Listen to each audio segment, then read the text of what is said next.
नमस्कार, मैं आशीन दीक्षित और आप देख रहे हैं इंडिया वॉइस। स्वागत है आपका मॉर्निंग वॉइस में। रुक करते हैं हम खबरों की ओर।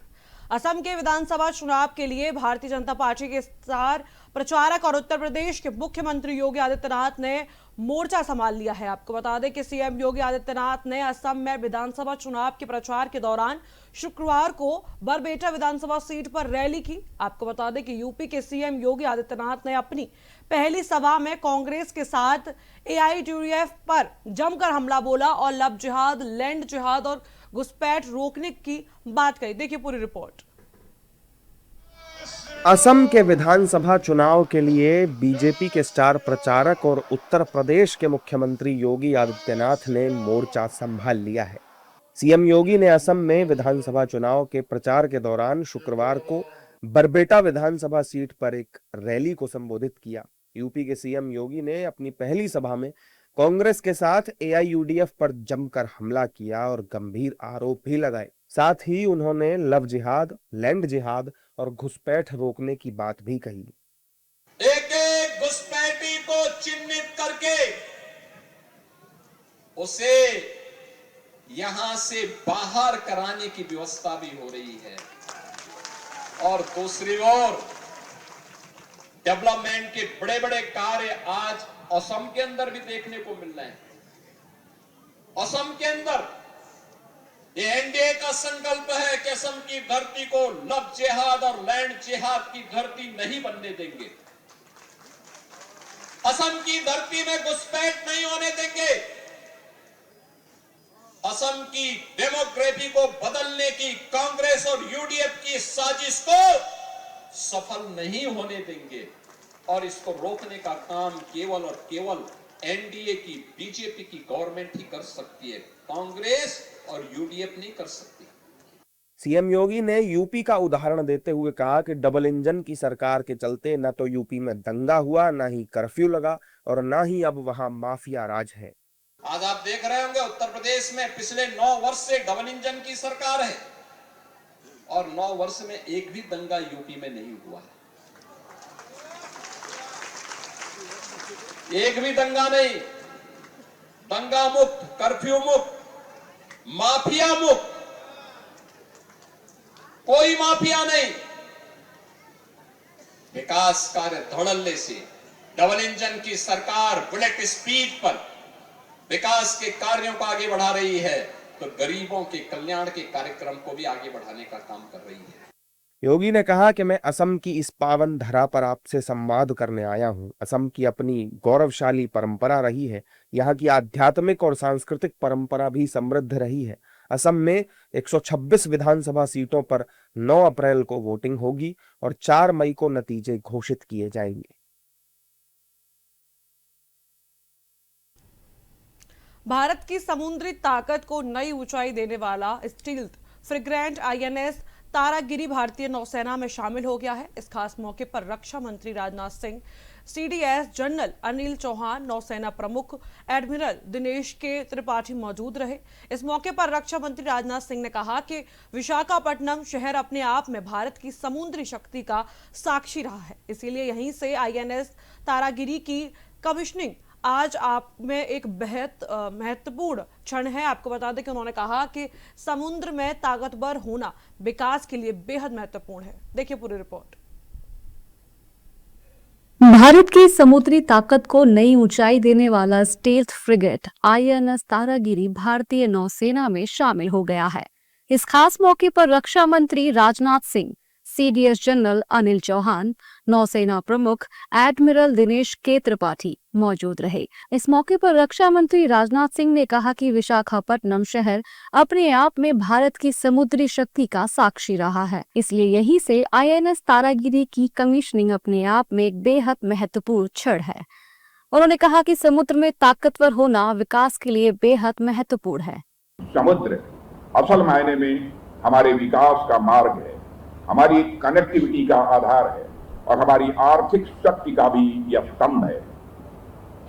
इतिहास में भी आप देखिए, पिछले 200-300 वर्षों में जिन भी देशों ने मैरीन पावर पर अपना ध्यान केंद्रित किया, उनका विकास तेजी के साथ हुआ।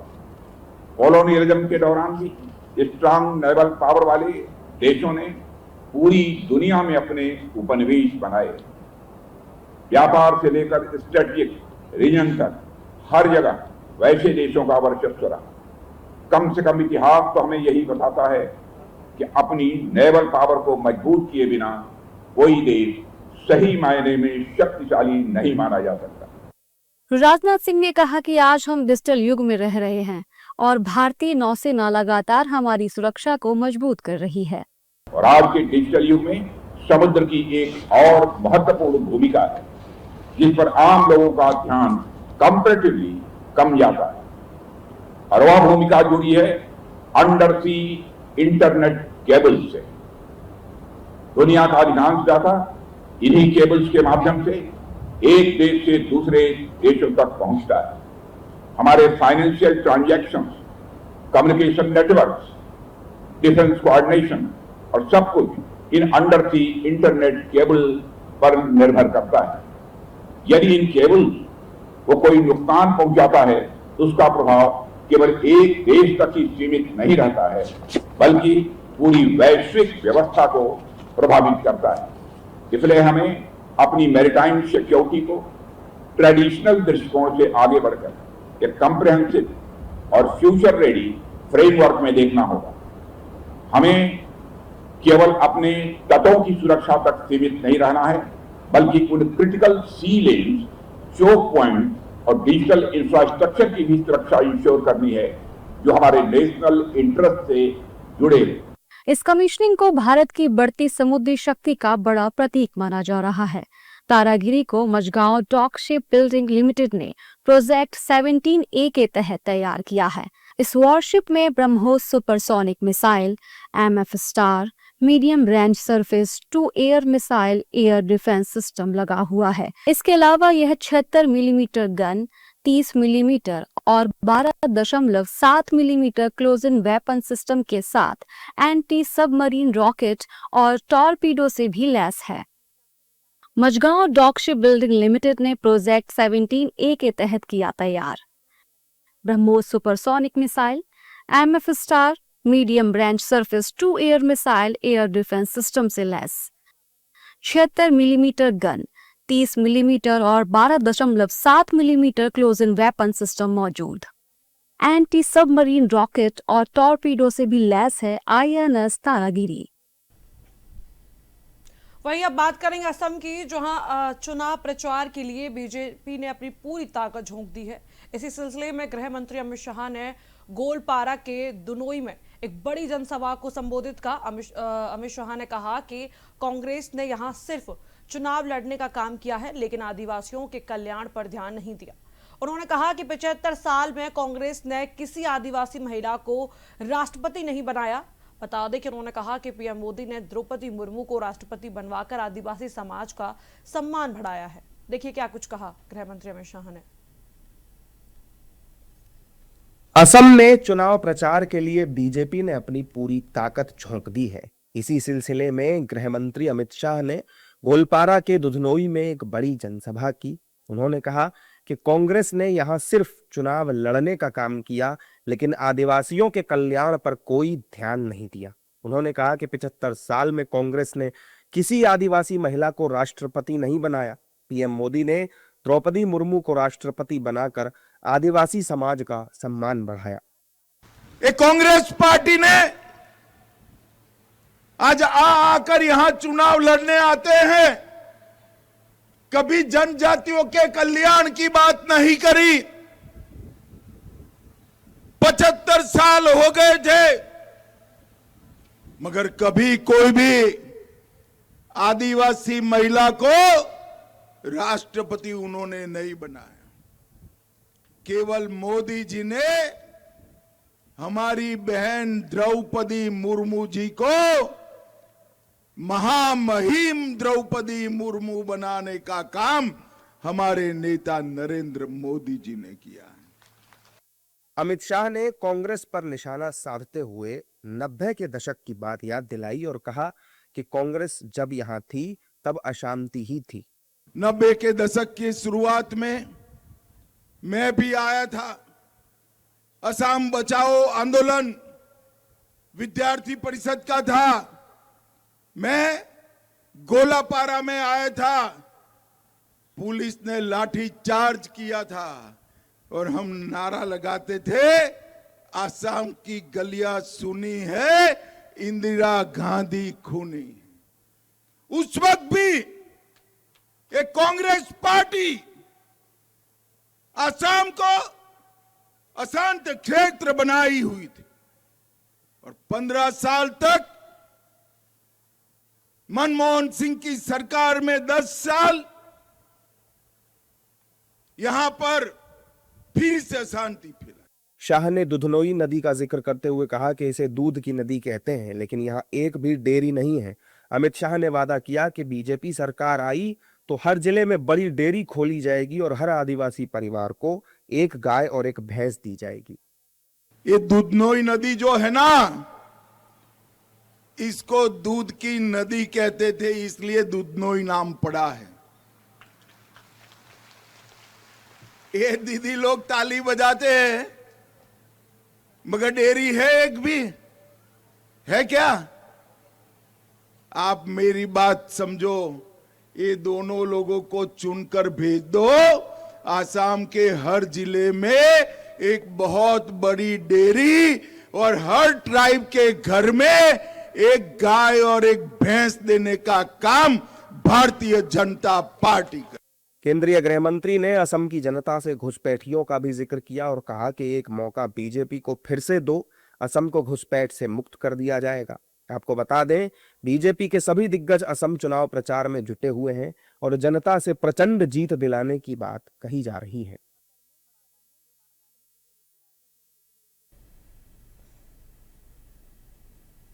फिलहाल वक्त हो चुका है एक छोटे से ब्रेक का, जब मिलते हैं ब्रेक के बाद आप सभी का स्वागत है। रुक करते हैं अगली खबर की ओर। खबर बिहार से है, जहां पूर्ण शराबबंदी के बावजूद अवैध शराब का कारोबार नहीं थम रहा है। आपको बता दें कि ताजा मामला कुचायकोट थाना क्षेत्र का है, जहां पुलिस ने विदवरिया गांव के पास एक बोलेरो गाड़ी से 135 लीटर शराब बरामद की है। आपको बता दें कि पुलिस ने महिलाओं को महिला पुलिस की निगरानी में रखा और पुरुष आरोपियों को न्यायिक हिरासत में भेजा। पुलिस ने गाड़ी भी जब्त कर ली और प्रशासन ने कहा कि अवैध शराब के खिलाफ अभियान लगातार जारी रहेगा।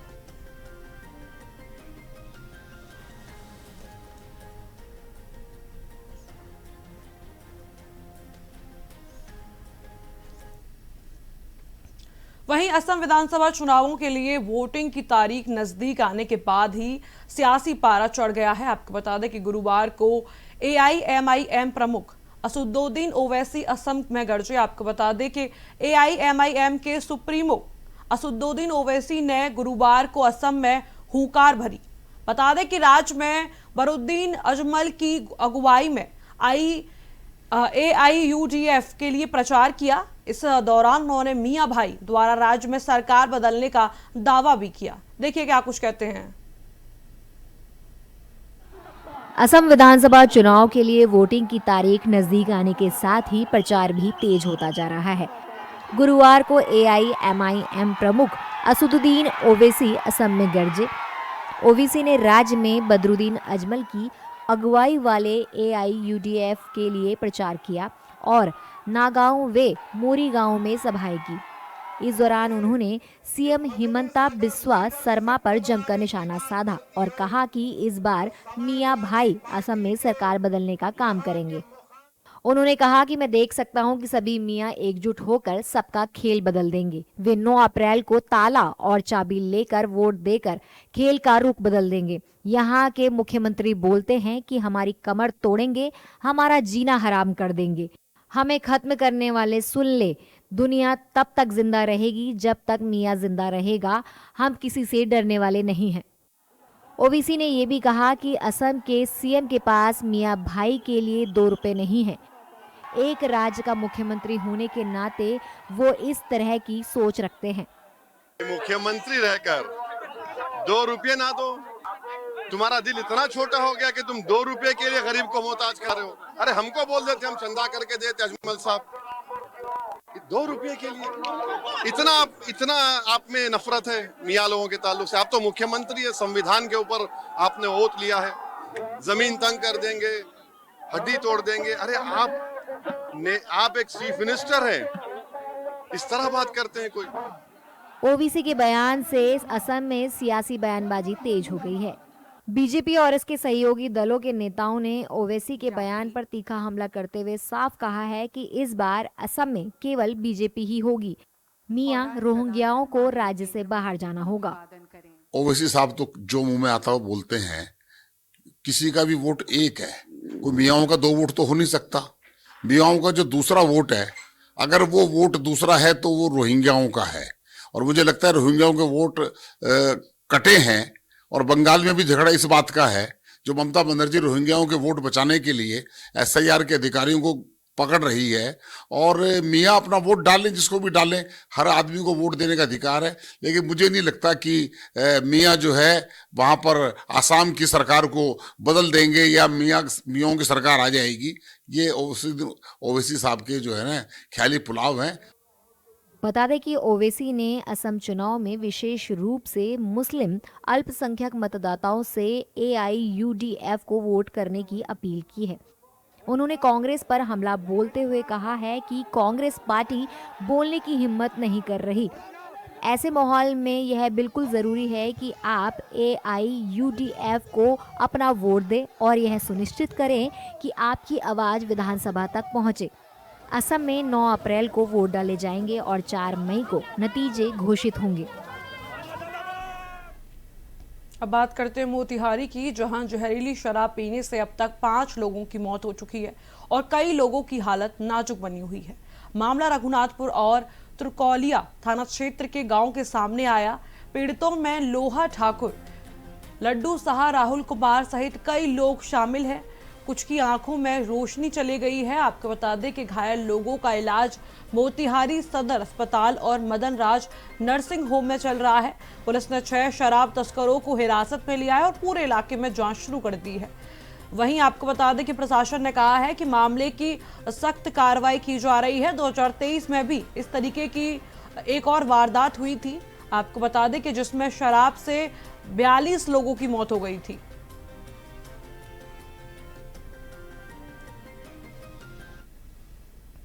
पश्चिम बंगाल के मालदा मामले पर सीएम ममता को सुप्रीम कोर्ट ने बड़ी फटकार लगाई है।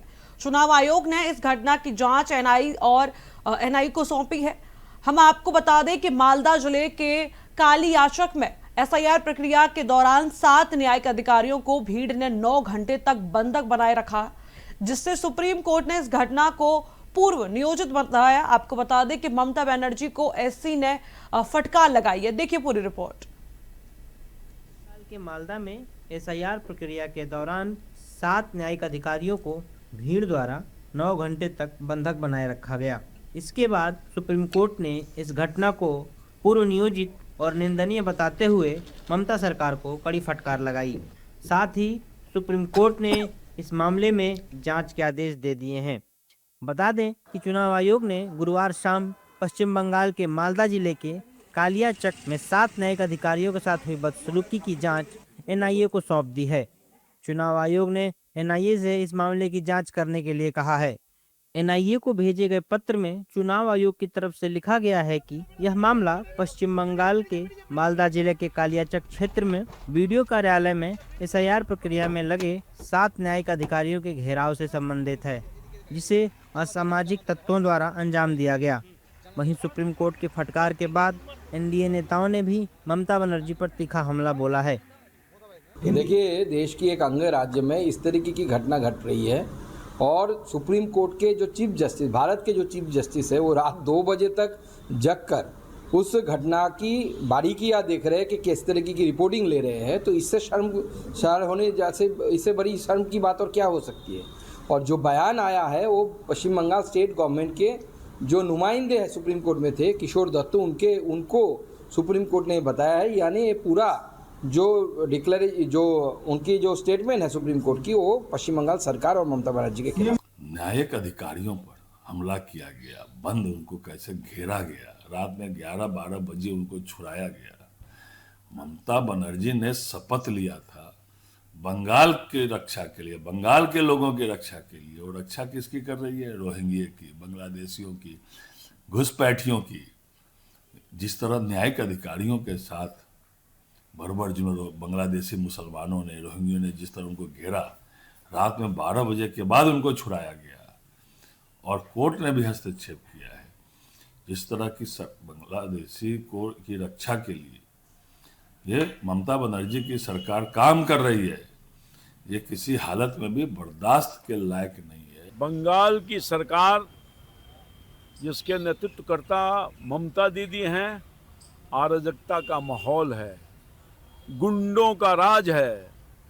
कानून का राज समाप्त हो गया, गुंडों का राज कायम हो गया और वो अपने सरकार के असर डाल करके लोगों के हक मारी करने का काम किया जा रहा है। नियम कानून की धज्जियां उड़ाई जा रही है, संविधान के गैर मुताबिक काम हो रहा है और यही कारण है कि वहां की जनता ऊब चुकी है। चुनाव आयोग ने एनआईए से कहा है कि आपसे अनुरोध है कि मामले की आवश्यक जांच कराई जाए और न्यायालय के निर्देशानुसार प्रारंभिक जांच रिपोर्ट सीधे सुप्रीम कोर्ट में प्रस्तुत की जाए। वहीं गुरुवार को वरिष्ठ अधिकारियों के नेतृत्व में बड़ी संख्या में पुलिस बल मौके पर पहुंची, प्रदर्शनकारियों को हटाया और न्यायिक अधिकारियों को सुरक्षित बाहर निकाला। उन्हें लगभग 9 घंटे तक घेर कर रखा गया था। फिलहाल इस बुलेटिन में इतना ही। आप देखते रहिए इंडिया वॉइस।